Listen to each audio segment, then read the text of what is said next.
Okay, when the Gemara Kesubos, Ayin Ches Amid Aleph, 78, A2. Okay, let's review the Mishnah before we go further because we need to understand the Mishnah. Okay, the Mishnah started off by saying, and this is what the Gemara is trying to explain, the Gemara does explain the Mishnah. Okay, a woman that had properties before she got engaged, before the Kedushin. Okay? So, Beishami and Beisilo both say she's allowed to sell the properties and the husband can't get anything from the properties. Okay? If she sells it, it's a good property. Now, what happens, case number 2? If she had the properties after Kedushin, okay? Well, we have to explain one thing. That's, again, it's 2 weeks ago. When a wife brings in properties to the marriage, okay, there's 2 types of properties she brings in. One is called Nechsei Tzein Barzel, which means the land belongs to the husband. Okay? It goes up in value, he gets. It goes down in value, he loses. Nechsei Milug means the land stays by the wife. The land stays by the wife. The husband eats what's called the payers. He gets the benefit. Moshe, if it's a field, anything that grows belongs to the husband. The actual field remains by the wife. Okay, that's the difference. Now, the beginning of the Mishnah starts saying like this. A woman that got properties, let's say her father died. So she inherited properties before she got Kedushin. So then Beisham and Beisila both agree she can sell the properties and whatever she sells. What happens if she got it after she had Kedushin? So Beishami says she can even sell. Beisila says you can't sell.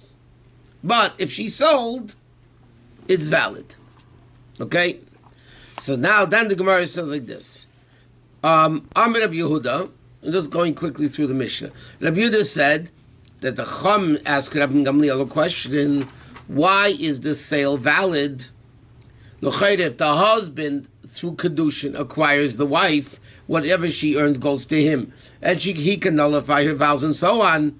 So why doesn't he get the properties? In other words, why does Rabbi Gamliel, why did the Chum say that if they sold the properties, it's considered sold?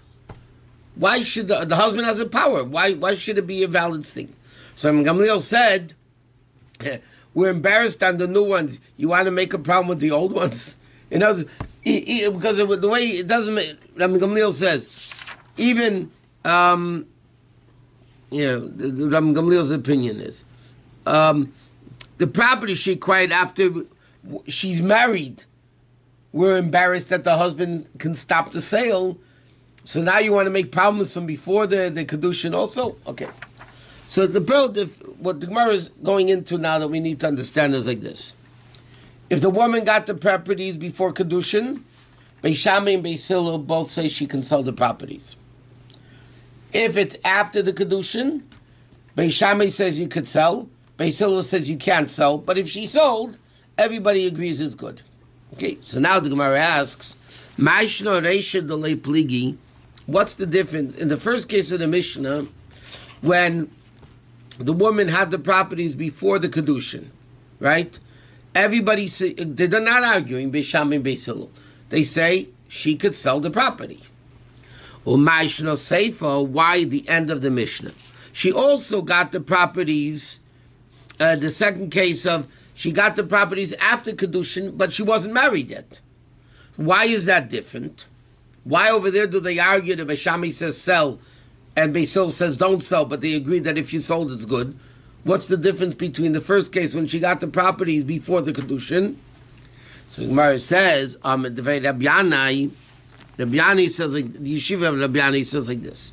Reisha, the first case when she got the properties before Kedushin, that means she was completely under her own jurisdiction, then B'schusa naflala.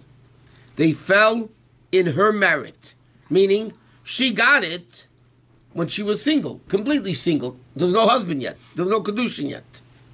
Seifam b'schusei naflu. Okay, the second one after Kedushin, So it already is the husband's domain. Because the husband already acquired her through Kedushin. So the Gemara says, if that's the case, in B'schusei Naflu, if after Kedushin, it's in his merit, meaning it's his jurisdiction, Ki Machra V'Nasna Maikam. So why is the sale valid if she did it? Why is the end result is the sale is a good sale, but if she's under his jurisdiction, it shouldn't be it shouldn't be his sale. It shouldn't be a valid sale then. So the Gemara says like this. Reisha, the Gemara differentiates. I'll say it and then I'll explain it. The first part of the Mishnah, because she got it before Kedushin, it was completely her domain. There was no husband yet. Seifa, Eimer B'schusa, Eimer B'schusay. It might be she's under his jurisdiction, maybe she's not under his jurisdiction. Therefore, L'chatchila Le'simchar, L'chatchila she shouldn't sell it, but Im Machra V'nasna, but if she did sell it or give it, then it's Kai. Meaning like this. Gemara says, very interesting concept. There's three parts of a woman's life, yeah? Before she meets her husband, before Kedushin, right? Before Kedushin, she's completely her own. After Kedushin, after the Ariyat Mukadeshesli, until the marriage, she's half her own, half her husband. After she gets married, then she's completely the husband. Okay? So the Gemara says like this. Before she gets engaged, the Kedushin, the properties are hers. Why should the husband, he has the husband and no power there to stop it? It's her property. She had it before she had Kedushin. It's her property. She could do with it whatever she wants. That's a given. So therefore, Beisham Beisila both say she could sell the property. Once there's Kedushin, the problem is she's a little bit under his jurisdiction. She's a little bit under her own jurisdiction. It's like a 50-50. So therefore, Beishamai says she could sell it anyway. Beis says, no, don't sell it, because we don't know. But everybody agrees if she sold it, then it's a valid sale, because Leprel, she's not completely under the husband yet. We'll soon learn in the Mishnah, the Gemara is going to discuss it now. Once she gets married, she can't sell the properties anymore. It's not hers to sell. It's the husband's. If it's the husband's, she can't sell it. But before Kedushin, there's no question. It's hers. It's her property. She could do with it whatever she wants. The husband has no say in the matter. After Kedushin, there's a partial one. It's a partial say. So Beis Shammai says you could still sell it. Beis Hillel says, no, you shouldn't sell it. But if you sold it after the fact, then it's valid.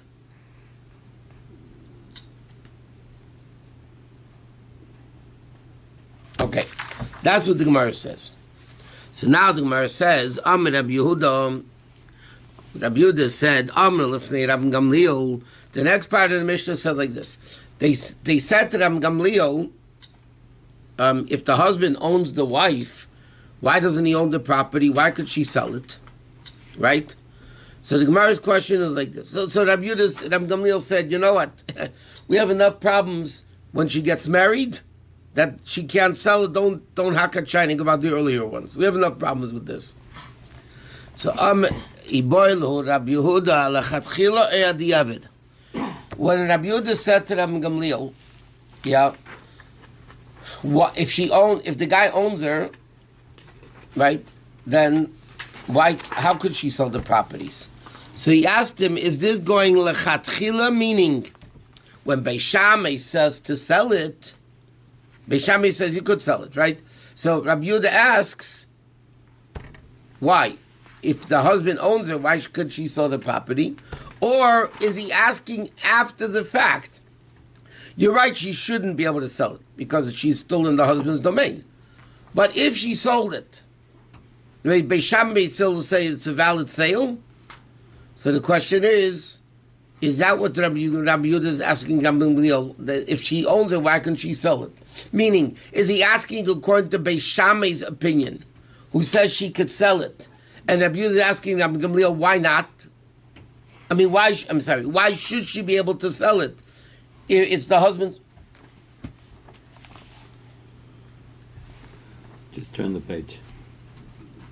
No, well, now we turn the page. Why? You got it? I'm getting it. So the question is, Rabbi Yehuda asked Rabbi Gamliel a question. If the husband owns the wife, how could she sell the property? Right? So the question is he asking on Beis Shammai? The Beis Shammai says you could sell the property, and the question is why? Or he's asking after the fact, if the property was sold. Beis Shammai and Beis Hillel both say the sale is valid, so then he's asking why. So Gemara says like this, Toshma, okay, the Tanya, because we learned in a Braisa like this. Amr Rabbi Yehuda. Rabbi Yehuda said, Amr lefnei Ram Gamliel, the Chacham said to Ram Gamliel, Hayil v'zu ishtay. Kedusha makes her his wife, and Nisuin makes her his wife, right? So it says, Zu michra batul. If when the girl is married already, everybody says she can't sell. And if she sells, the husband can go to the buyer and take it away. So yes, avzu machra batul. So then even by Kedushin, the sale should be null and void. Because she belongs to the husband in both cases. They asked Ram Gamliel, why if she's married, the husband could come and take away the land from the buyers? If that's the case, why when she only had Kedusha, we say the sale is final, the husband cannot go take it away from the buyers? Why not? She still belongs to the husband. She had Kedushin with him. So he said, we're having a problem on the new stuff, meaning on the stuff after she gets married. You want to add also more things about Kedushin? So here you see clearly the Gemara says, the Yovid Kamar. Because the Gemara, the Chachamim asked Rabbi Gamliel, according to the Braisa, why is the sale valid? They didn't ask, why can she sell? That means Chatchila can't sell, like Beis Hillel holds. What did they ask? Why is the sale valid? In other words, if she had only Kedushin, we say the sale is valid. But according to Beis Shammai and Beis Hillel, the sale is valid. After Nisuin, after marriage, the sale's not valid. So the question, what's the difference? So Rabbi Gamliel says, I know we have enough problems in both of them, leave it alone. Okay, then the Gemara says like this, Tanya, we learned in the Braisa. Rabbi Chanina ben Akavya said the following. That wasn't what Rabbi Gamliel said to Chachamim. Rabbi Yehuda said, what we just learned, the Chachamim asked Rabbi Gamliel, why if she's married is the sale no good? Then if that's the case, when she's Kedushin, it also shouldn't be good, because she still belongs to the husband. So Rabbi Chanina says, no, that's not what she asked. That's not what they asked Rabbi Gamliel. This is what Rabbi Gamliel answered him. What's the difference between marriage and Kedushin? He says like this. You know why by a married woman the sale is not valid? Once she's married, the husband owns her much more. Women don't like to hear this. Once she's married, the husband owns her more. Why do you see that? Anything she finds in the street belongs to the husband. Anything she works for, the money belongs to the husband. If she makes a vow, the husband can nullify the vow. But look, and the person who only had Kedushin, the husband doesn't get not her lost article that she finds, not the work that she does, what she gets paid for, the husband doesn't get, and the husband can not nullify the vows. Okay? Because the father has to annul them. The husband could only do it with the father of the girl. So the Gemara says like this. Ram Gamliel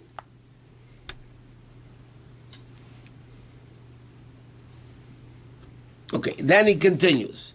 And then Amrullah, the sages said to Rabbi Gamliel, Rabbi, Mochlo actually Nisas, if she sold the property before she got married. Or Nisas Vachakach Machlu, or she got married and then sold the properties, Mahu, what's the din? So Rabbi Gamliel answered, Avzu Mecheres V'Nisenes Kayim. Rabbi Gamliel answered him according to Rabbi Chanina ben Akavia. He says like this: Rabbi Gamliel said to them, even if she sold it after marriage, it's still a valid deal. That means, according to this opinion, a woman, even after she's married, if she sold the properties that she got before she was married, it's a good valid sale. So they said, Amrullah, so they said to them, Gamliel, if the husband, after he's married, after they're married, acquires the woman, he shouldn't have the properties? Of course he has the properties. Why could she sell it? So he said to them, we're embarrassed about the property she got after she was married, why the husband can nullify the deal, and now you want to bring out things that she got before she was married. So this is basically the way this opinion learns. So the Gemara asked, though, according to this opinion, yeah, Rabbi Gamliel says, contradicts himself, because in our mission it said, if she didn't get married yet, she got the properties, and then she got married, Rabbi Gamliel says, then the sale is valid. But Rabbi Gamliel in our mission implies that if she got the properties after she got married and sold them, then for sure it's not good. So Rabbi Gamliel is contradicting himself. Our Mishnah says, Rabbi Gamliel says like this: if she got property before she got married, and then she got married and sold it, the deal's good. Which implies that if she got the properties after she got married, then the deal's no good. Because then she got the properties even after she was married. Our Mishnah says after the marriage would be a good deal. So Rav Zvid said, no, don't say in our Mishnah that it's no good. Read it that, like the Brisa says, Mecheres v'neisenes v'kaim, that she could sell it and she could give it away. That means not only if she did it already, but she's lechatchila allowed to do it.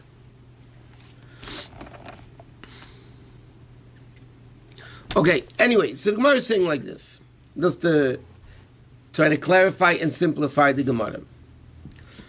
If the woman got properties before she got Kedushin, she didn't meet the guy yet, or she met him, but she didn't have Kedushin with him, there's no question, it's her property, she could sell it whenever she wants. Not necessarily after she got married, but until she got married, she's allowed to sell the property. No problem. What happens if she got the property after the Kedushin? Yeah. So, again, Beis Shammai says she can sell it. Beis Hillel says don't sell it. But if they sold it, everybody says it's good. Okay? Then the last case is what happens if she got married now? Can she sell the property or not? So one place Rabbi Gamliel says yes, and one place Rabbi Gamliel says no. So Gemara is a contradiction of Rabbi Gamliel. Our Mishnah says that if it was sold already, yeah, if it was done already, then it's a valid deal. But the Chatchila, she can go sell it. And then the Brisa it says, Rabbi Gamliel says you could sell it. Not only after the fact, before the fact you could sell it. Okay, so Gemara says, okay, we're going to correct the Mishnah to read like the Brisa, that according to Rabbi Gamliel, If a woman acquired property before she got married, and then she got married, so l'chatchila she cannot sell it, but if she sold it, it's a good valid sale. So before Kedushin, everybody says she could do whatever she wants. After Kedushin, before she got married, Beis Shammai says sell it, Beis Hillel says don't sell it, but if you sold it, it's good. If she got the properties before she got married, and then she got married, okay, bottom line of this Gemara so far, Rabbi Gamliel says she cannot sell it because now she's married. But if she did, because it's properties she got before she got married, the deal is a good deal. But if the deal's not a good deal, it's interesting. The husband can go to the buyers and take away the field. She had no right to sell it. She can't sell something that doesn't belong to her, because then it belongs to, once she's married, it belongs to the husband. If it belongs to the husband, she can't sell it. But he has to reimburse them. Yeah, the seller would have to reimburse. The question is only, what about the profits, that the food that he ate in between? That's a separate issue. A lot of times you find that somebody sells something they had no right to sell, right? So the rightful owner can go to the buyer with Bezdin's approval, obviously, and take it away. You had no right to sell. I can't sell your property. Once they got married, it's the husband's property. So once it's the husband's property, she has no right to sell it. But Rabbi Gamliel says, if she got the property before she got married, and then she got married and she sold it after according to the Gemara now, she can even go sell the property. Because it's property she got before she got married. Not Kedushin, married. Everybody agrees, though, that if a woman got property after she got married, and then she sold the and then she sold the properties, everybody says it's no good.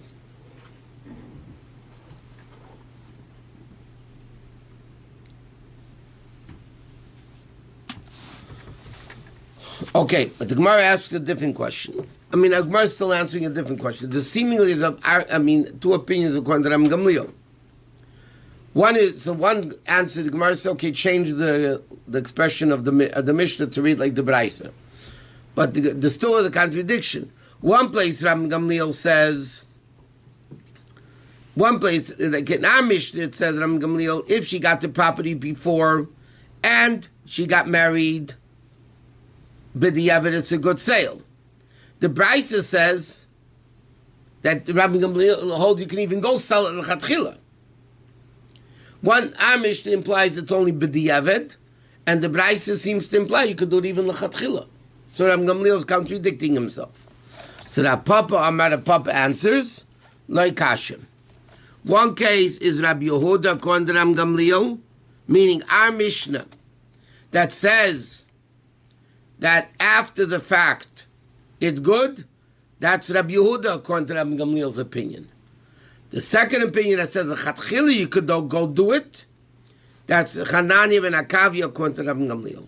Because we just had two opinions what Rabbi Gamliel said.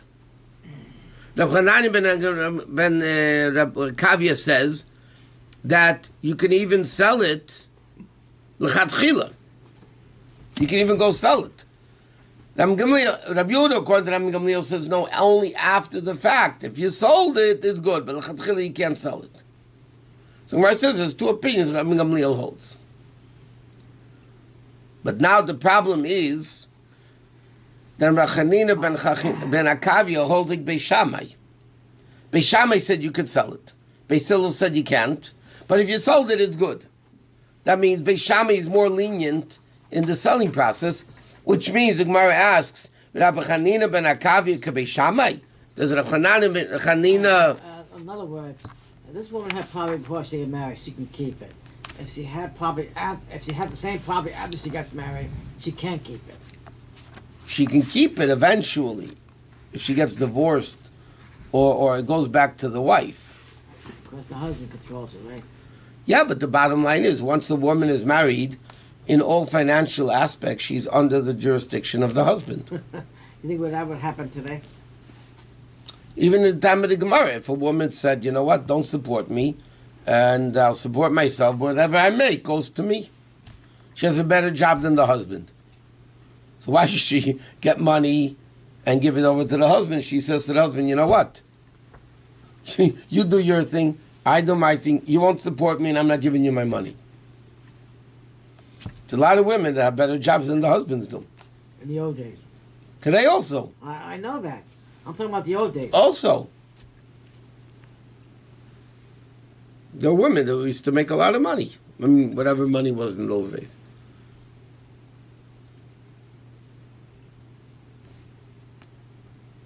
Okay.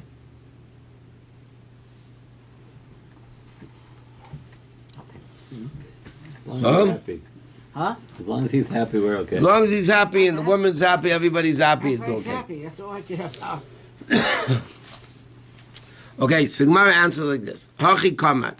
So the Gemara's question is, we know when there's an argument Beis Shammai and Beis Hillel, the halacha is always like Beis Hillel, right? So why is Reb Chanina ben Akavia going according to Beis Shammai's opinion that you can go sell lechatchila when Beis Shammai really says you shouldn't be selling things? I mean, Beis Hillel holds you shouldn't be selling things lechatchila. So the Gemara answers, no, that's not what he's saying. He's saying le'nechel ku Beis Shammai Beis Hillel al davar zeh, that in this aspect, okay, Beis Shammai and Beis Hillel don't argue. You know, they agree. They agree. They agree that they could sell the property. Even Beis Hillel agrees you could sell the property lechatchila if she got the property before she got married. If she got the property after Kedushin, before she got married, not like our Mishnah says, Beis Shammai says you could sell, Beis Hillel says don't sell, but if you sold, it's good. If she tells the guy, this is my property, I'm working, this is my land, and and you don't have to support me, that's okay. Before we learned, Clean up, yeah. okay. Fine. Before we learned though, okay. A woman, let's go through this, let's go through this that we learned, 2 weeks ago. Yeah.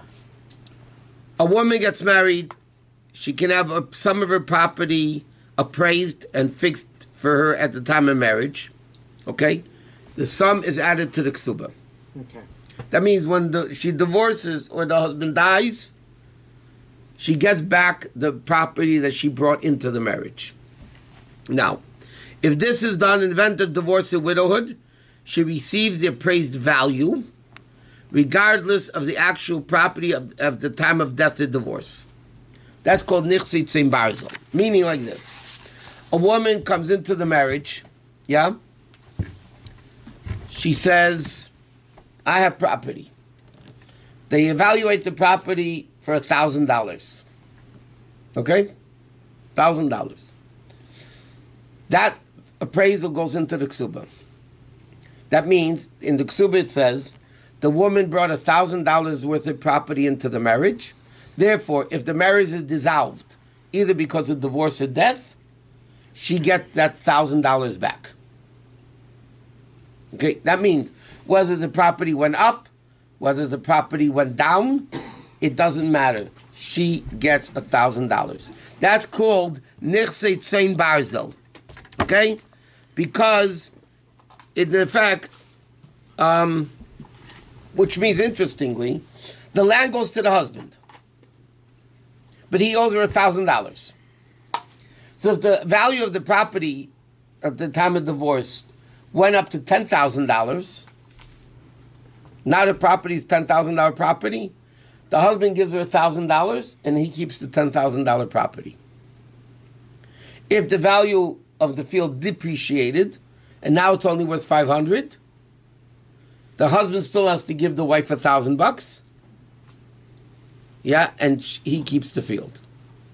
That's called nichsit tzim barzel. Nichsit tzim barzel means, therefore it's called like an iron, because she gets $1,000 regardless. Okay? She has the property evaluated through Bezdin. She gets, let's see, the value of the property is $1,000. They write in the Kesuba, divorce or death, the woman gets $1,000 for the property she brought into the marriage. Okay? Who keeps the land now? It's the husband's land. It goes up, the husband keeps it. It goes down, he loses. That's one type of property a wife brings into her marriage. All other property, okay, that's not recorded in the Kesuba. For whatever she wasn't recorded in the Kesuba. The din is like this. She keeps the property. The husband eats the fruits. In whatever profit there is. Therefore, she keeps the land. If the land goes up, she gains. If the land goes down, she loses. The husband, though, doesn't gain or lose. The only thing the husband does is eats the fruit for the duration of the marriage. Okay? Now, the whole Mishnah obviously is totally irrelevant about Nichsei Tzein Barzel. About selling the property is totally irrelevant. It's not her property anymore by Tzein Barzel that they recorded in the Kesuba, right? That she gets $1,000. It's totally irrelevant. She can't sell it. It's not his. It's not hers. It's his. It became his property. She gets the $1,000, but the property becomes his, so of course she can't sell it. Our whole mission is discussing the second type of property. It's not recorded in the Kesuba. She keeps the land, but the husband keeps the fruits. That is the whole discussion of our Gemara. Can you sell the land, or can she not sell the land? If it's property she brought in before she got Kedushin, everybody says she can do whatever she wants with it. After Kedushin, according to Rabbi Yehuda's opinion, Beis Shammai says she could sell it, Beis Hillel says she can't, but if she sold it, it's valid. Everybody says it's valid. Then there's a third level. Property she got after the marriage. So the Gemara explains that because the husband gets her lost articles she finds, anything she works, she gets. The husband can nullify the vows, so the husband owns her. Therefore, she's not allowed to sell the property. And if she does, the husband could go back and take away the land. The only thing is, according to the, what's his name? Rabbi Chananya ben Akavya, yeah, so he says, that if she got the property before, and then she sold it after she got married, then, well, one opinion, depends which answer in the Gemara. One opinion says she can even lechatchila go sell it, and the other one says no. According to Rabbi Chanina ben Akavya, she could sell it. According to Rabbi Yehuda, she can't sell it. That's the Gemara in a nutshell. But now the Gemara says a different opinion completely. Rav and Shmuel, Damer Tavayu, this is a little bit easier. Rav and Shmuel, that both of them say, Bein shalod nafel l'nechasim ad shalei nesarsa, whether she had the properties before Kedushin, Bein shenafel lo mishen nisarsa, or whether she got the land after the Kedushin, but Venisa she got married, Haba meitzim yirado l'kuchas. Okay, that means like this. It's interesting. This case is, she got the properties, it doesn't matter, before Kedushin, after Kedushin, but she got married. And then she sold the properties. But, Rav and Shmuel both say the owner can go to the buyers and take back the land. So the Gemara says that's not what Rabbi Yehuda's opinion, and that's not Rabbi Chanina's opinion. Because they both said that b'diavad the sale is good. And here they're saying it's not good. So the Gemara says, Inu damek Rabbi Seinu, because they say, these are the later generations, because the Chachamim changed their mind. The Gemara says the Chachamim changed their mind. What happened? Rabbi Seinu, Chazav, and Nimnu, the Chachamim changed their mind and they voted. And they had the majority opinion that said, Bein shenaflu lo ashlei tesaris, whether she had the properties before the kedushin, or whether she got the properties after kedushin. Vinny says, but she got married. Habal meitzi miyada lokuches, the husband could take it away from everybody. Okay, which was the Brisa mentioned before.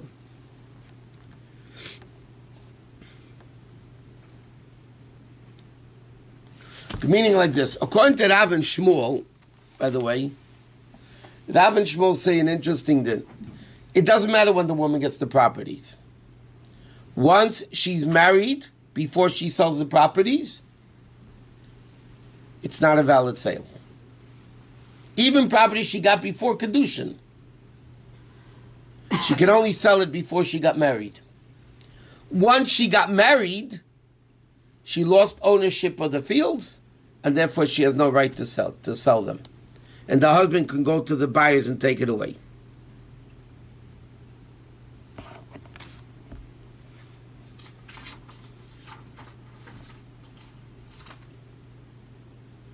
It's probably this is an Usha. No.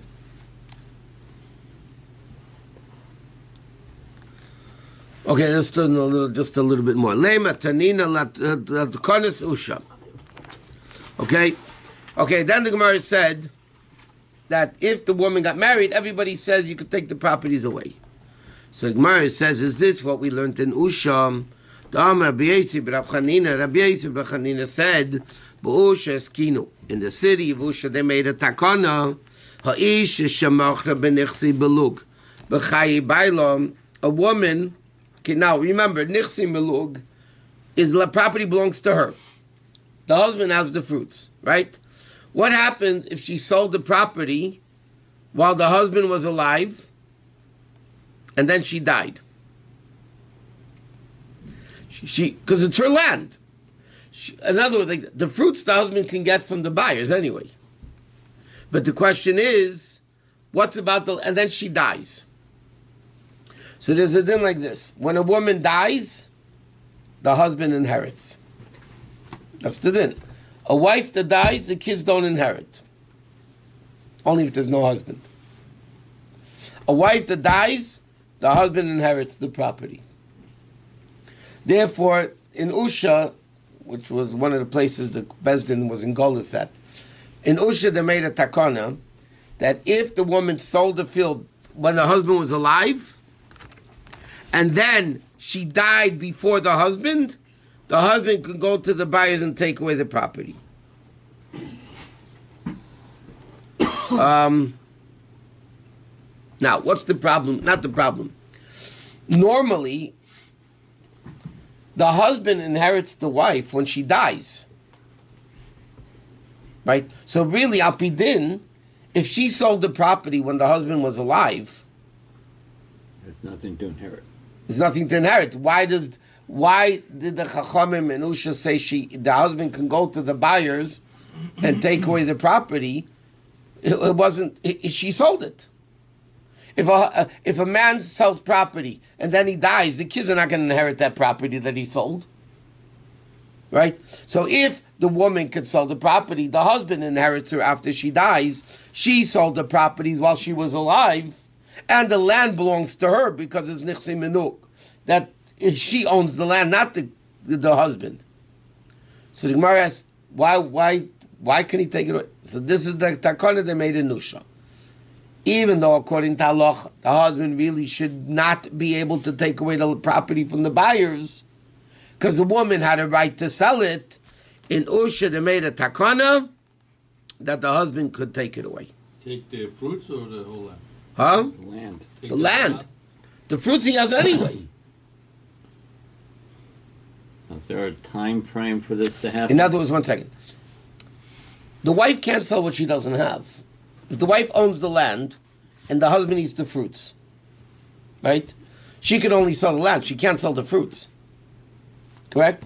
So the husband can go to the buyers and take away the fruit, even when the wife's alive, because it's not hers to sell. It's his fruit, right? But here the question, now she dies. So normally, al pi din, the sale should be a good sale. And now there's no more fruits either. Because now somebody else owns it. See, before she dies, the husband has a right to the fruits, or divorces her. Once he divorces her, he dies, then there's no more nichsi meluga. It's all hers again.